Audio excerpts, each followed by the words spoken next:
ইরানের Fordow, Natanz ও ইস্পাহান পরমাণু স্থাপনায় চলতি মাসের ২২ জুন বোমা হামলা চালায় যুক্তরাষ্ট্র। মার্কিন প্রশাসন বারবার দাবি করেছে পুরোপুরি ধ্বংস হয়েছে ৩টি পরমাণু কেন্দ্র। তবে সম্প্রতি ইরানের শীর্ষ কর্মকর্তাদের ফাঁস হওয়া ফোনালাপ নিয়ে দেখা দিয়েছে ধোঁয়াশা। কথোপকথনে তারা বলেন, মার্কিন হামলা যতটা ধ্বংসাত্মক বলে দাবি করা হয়েছে, বাস্তবে ক্ষয়ক্ষতির মাত্রা ততটা নয়।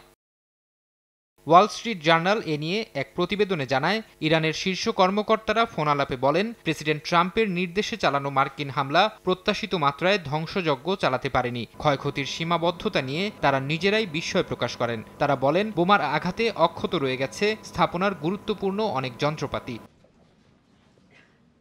ফাঁস হওয়া ফোনালাপের বিষয়ে হোয়াইট হাউস বলেছে, পরমাণু স্থাপনার ক্ষয়ক্ষতি নিয়ে ইরানের কর্মকর্তাদের মূল্যায়ন সঠিক নয়। তাদের দাবি, ইরানিরা আসল ক্ষতি সম্পর্কে জানে না, কারণ বহু কাঠামো ধ্বংসস্তূপের নিচে চাপা পড়েছে। এসএমসি ওটসালাই এলো আরো উন্নত নতুন প্যাকে, জীবন বাঁচায়, জীবনকে এগিয়ে নিয়ে যায়।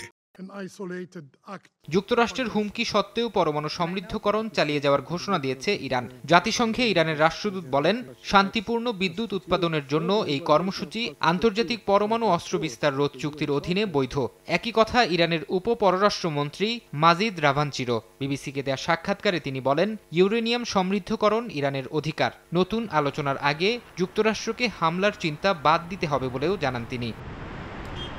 ফরহাদ চৌধুরী, সময় সংবাদ।